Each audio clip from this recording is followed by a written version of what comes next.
For the past few years, people have speculated that an esports winter was coming.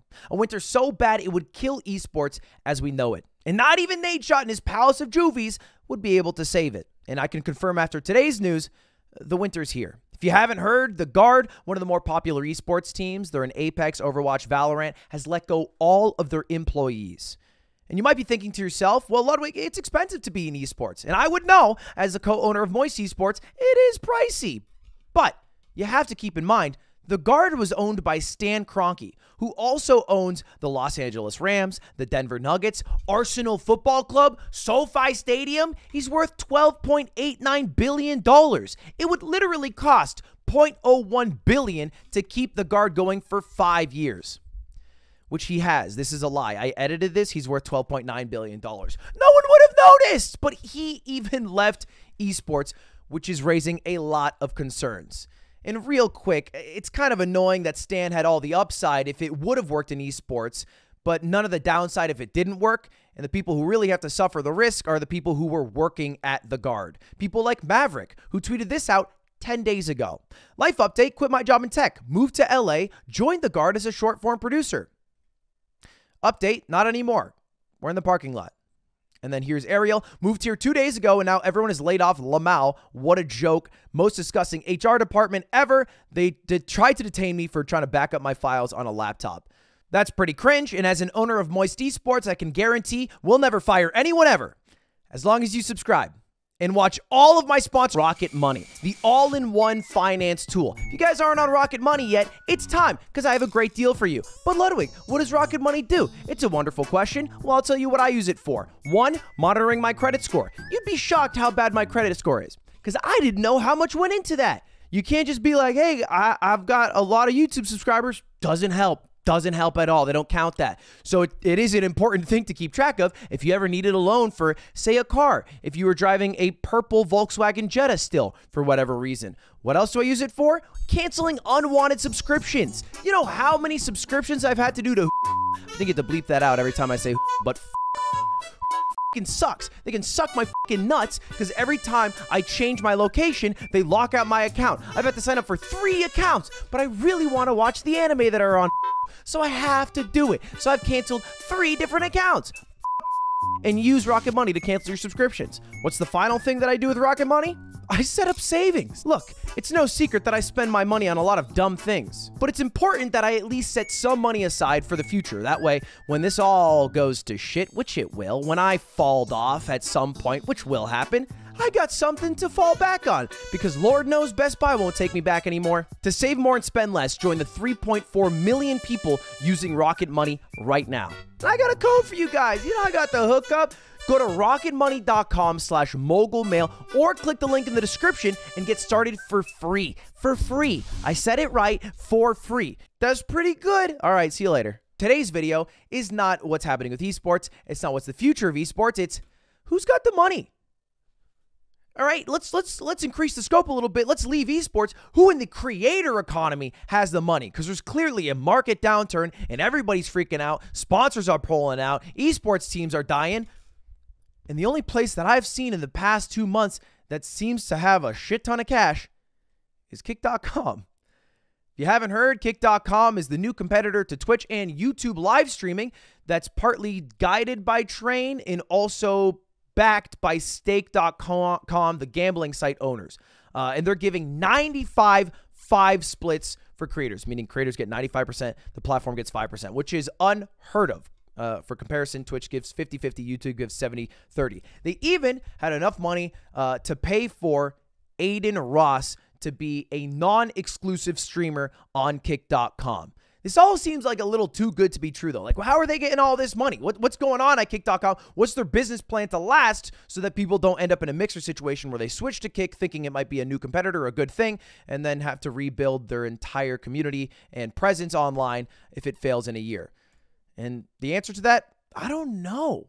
Just take a look at this clip of Aiden talking about Kick. I'm going to be doing Omegle, watching live sports, watching movies, prank phone calls, doing unlimited. We could literally watch porn together. I could jerk off with you. No, I'm still celibate. What? Is that how it works? Is that the money-making practice? You know, because back in the day, 10 years ago, Twitch was the Wild West. You could get away with anything you wanted. Now they've cracked down on it a little bit because they want advertiser money, and advertisers want everyone to be buttoned up versions of, well, let's keep it a stack, me or fucking Saikuno. I mean, they want some fucking goody two-shoes losers. So is that their appeal? That they're going to get a lot of creators to come over who want to do whatever the fuck they want? Well, I think Aiden's kind of testing that and also sending some pretty big guarantees about this. I was following this story pretty closely. This is Aiden talking about some people that allegedly might also be going over to Kick. I'm going to tell you guys right now, Kai's going, Your Rage is going, Bruce is going, Speed's going, everyone's going to Kick. I'm just going to tell you guys now, I don't give a fuck. He just listed off 5 of like the 20 biggest streamers in the world. 5 of like the 10 biggest streamers in the world. Honestly, it depends who you ask, which is crazy and would be huge for live streaming because it would get Twitch's ass to start giving everybody they can a deal so they don't leave because the competition would be too fierce. YouTube would probably have to get in the game and Kick would really shake things up. But is he actually telling the truth? I don't know, because he also said this. I want to, what's Kick? Where I'm streaming. I'm not 100% going to Kick, by the way, bro. Like, they really, like, they make tweets at me and shit. Actually, W Kick, because their tweets are actually kind of funny, I'm not going to lie. It's, social media guys good there. It's like that little humor, like, it's funny, but I need more money.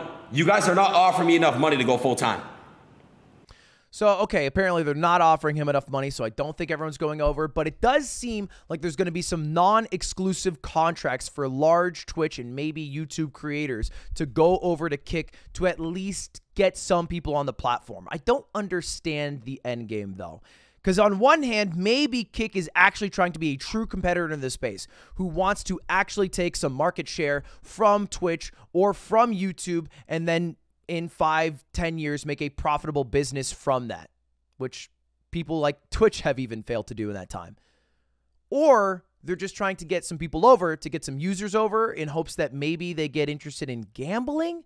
Like, that's my other theory. Maybe I'm a loony conspiracist, but maybe they want the gambling streamers to be the actual cash cow, and then Aiden would be like a lost leader who brings people in, and then they get interested in gambling, and that's where Stake.com makes all their money anyway. So it's basically a marketing tool for all of Stake. I think that's another possibility.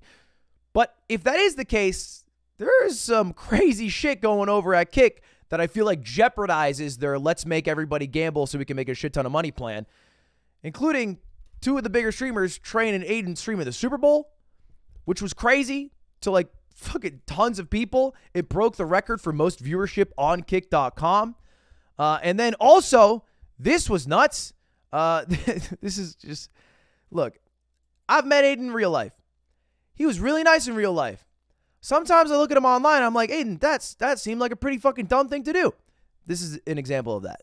It's promoting poison. Here he's talking about how porn's bad. You know what I'm saying, in the brain, and it's making people addicted to it's feeding their addiction to jerking off, which is a serious problem we have. Okay, fair. Improving yourself. You don't want to jerk off too much. You feel like it's hurting your life. I got no issues with that.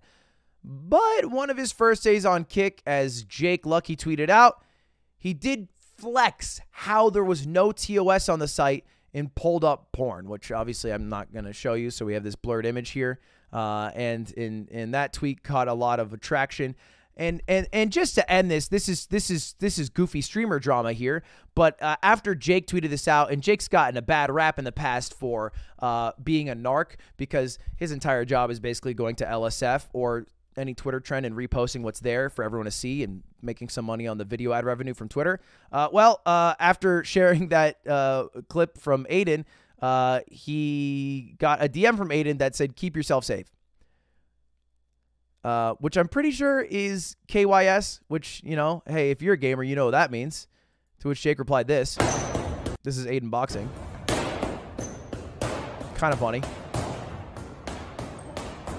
I don't get it. I don't know. This seemed like a crazy thing to do, for my opinion. It's like, Aiden, you got this much money, bro. That's like when Drake was getting mad at Anthony Fantano. What do you mean? Just go to like another room in your mansion. Turn off your computer. Why are you getting mad? It's a tweet. I don't get it. Anyway, that's the people who do have money in the creator in esports space, but it all seems weird. It all seems sus. And everybody else is fucking dead broke. But maybe Kick's the truth. I don't know. Maybe Kick's the truth. What do you guys think? Is Kick maybe a reasonable website? Do they have some sort of potential future? I think there are probably smart people who are working there. But what is their end game? What do they want from us? Where is the money coming from? How are they not broke? These are all questions I wonder. Thank you for watching, and goodbye. Moist Esports forever. We'll never fire anybody. That's the Ludwig and Charlie guarantee. Unless, like, you're a bad employee or something. Or we fall off and lose money.